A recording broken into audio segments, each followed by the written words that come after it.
Hey, I'm Nico TK, and I'm going to break down Don't Weep, the song, the video, cover art, basically everything else, and hope you enjoy it. Hold up, can't do the same flow again. I salsa to the pulse of the youth, and I tango to the tempo of truth. It's bigger than me and bigger than you. I started writing Don't Weep in September 2017, and it was the beginning of the year. We had two new music teachers coming in at the school, and so we were purging some of our old gear and buying some new stuff. So they decided, let's sell some of the stuff that we're not using, and one of them was a bass guitar. So I picked it up for a steal because I really wanted a bass guitar, and wrote sort of the main hook riff, which is the.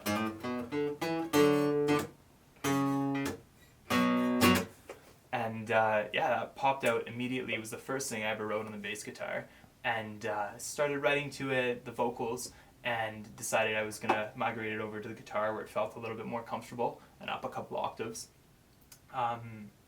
It sort of sat at that for a while. I banged out the hook and part of the first verse that first night, the whole. But baby, don't you weep, don't you weep, don't you cry.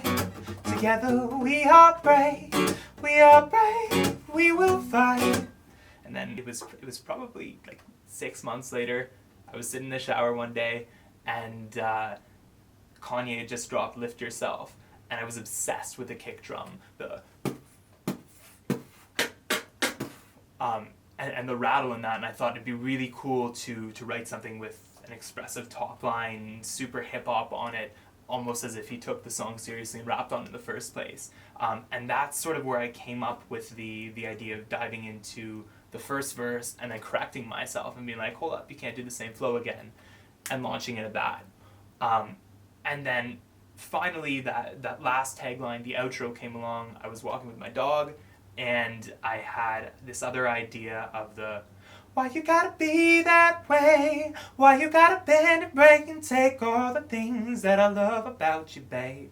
And so I finished writing that whole section, didn't even think it was going to be for Don't Weep, and then decided that both songs were in the same key, they use the same chord progression, and I sort of just spliced it in there and it fit like a glove. And at one point, I was just finishing the mix, right about to sort of lock everything in place, and I got a text from my mom, and it was a video from my nonna and my Uncle Joe, and it was them just saying, hey, how are you? We miss you.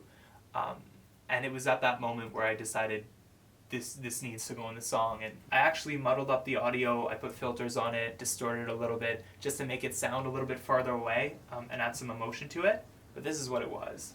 Hi, Nico. I miss you so much, honey. I hope you're having a great time there. I can't wait to see you. Love you. Yeah, hi, Nico. Me like too. I miss you here. It's kind of sad without you around here. I hope you're doing fine down there and enjoying yourself. This is one of the original voice notes. Don't you weep, don't you sleep, don't grow tired. Yeah. Together we are strong, It was and slower. as slow we survive. Together we are. Together we are. There's another one. Oh, that was a really sloppy beatboxing of the groove for the first verse. Took this at a gig. Kind of like that original pocket of the.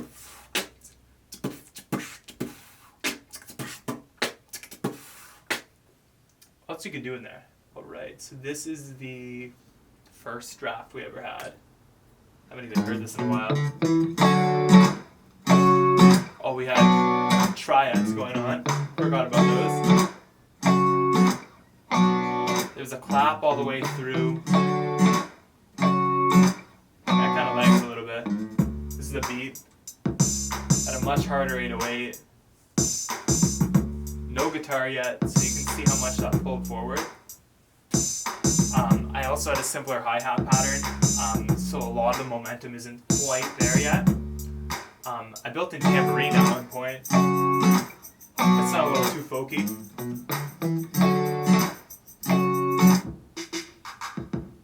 drums, really, the basis of it was always there. It was more about, I guess, what we were decorating up with. So these are the isolated vocals for the hook. But baby, don't you weep, don't you weep, don't you cry. And so what I did is I have the lead, which is the main voice, tuned, sitting right in the center. Weep, don't you cry. Together we are brave, we will fight. Just tune that one on Melodyne.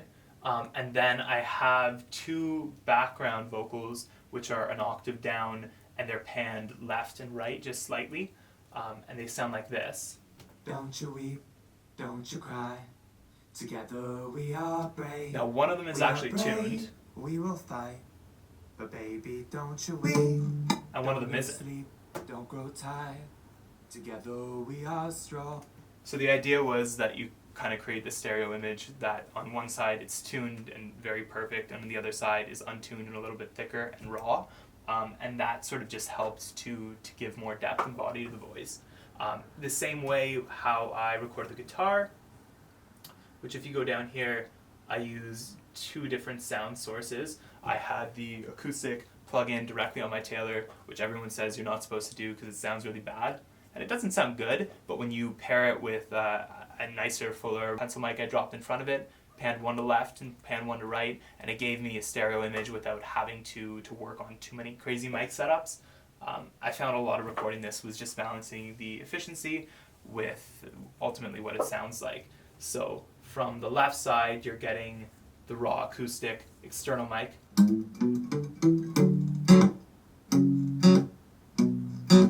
And then on the other side, you're getting the pickup, which is a lot hotter, a little bit crispier. And then you put them together, they're panned to either side, and it brings out a lot more of the character. The part in the song that took the longest time, or at least a sound that took the longest time to do, was this kick that you got going on for the second verse.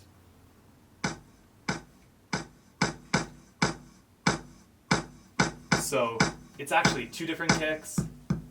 You have a lower end sub, which brings a lot of the force, and a filtered top end sample that I won't say where I got from, so I don't get sued.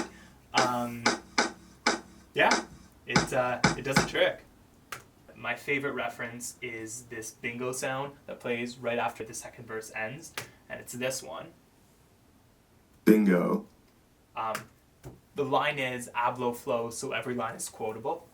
So the idea is Virgil Abloh, who among a bunch of other things that he's done, has started off white. His key branding asset is quotation marks around different words. So it's this idea that literally every line in that verse is quotable, so it's an Abloh flow. And I wanted to sort of transition out of that using his voice, and that's where the bingo comes in from. And I spent, me and my good buddy Morgan, probably half an hour, 45 minutes one day, just scrubbing through, chopping up, and trying in a bunch of different samples. We had some crazy glottals where he was just going, in between. We had him saying next slide, but nothing quite worked just as well as the bingo. When I was working on the song, I tossed on my Instagram story, I'd like a couple extra ears on it, thinking maybe one or two people would hit me up and I'd be able to fire them off the draft, and they'd let me know what they thought. And I had something like 30 people contact me, and it was crazy, and shout out to every single one of you. I got the most detailed breakdown of feedback for all of these different parts of the song, and that's really what made this final mix as good as it is now, is all these different perspectives. But the ending didn't quite sit right with a lot of people, so I swapped out. I delayed until the vocals came in to bring the drums in. I added an 808 because there wasn't enough low end. At one point, I actually had floor toms in, so it would have sounded like that.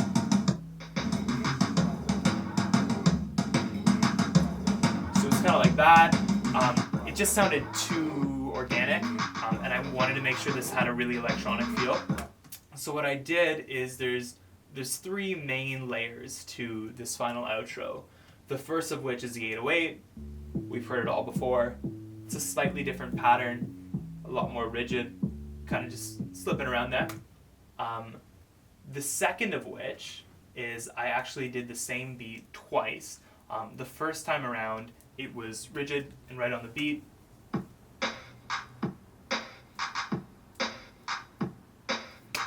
And then you add in basically the exact same thing again, but I moved it just in front of the beat. And so what it did is it created this pre-delay of sort, but it was manual, so I had a lot more control over it. And I panned things either left, right, center, and gave it some movement. And that really started opening up this sound and bringing in the electronic elements, letting you know spatially you're somewhere different. But I think what really made it was I added in some really subtle ambience loops. It just lets you know you're somewhere different. Why you gotta be that way? Why you gotta bend the bank and take all the things that I love about you, babe? Take them away, take them away. Why you gotta be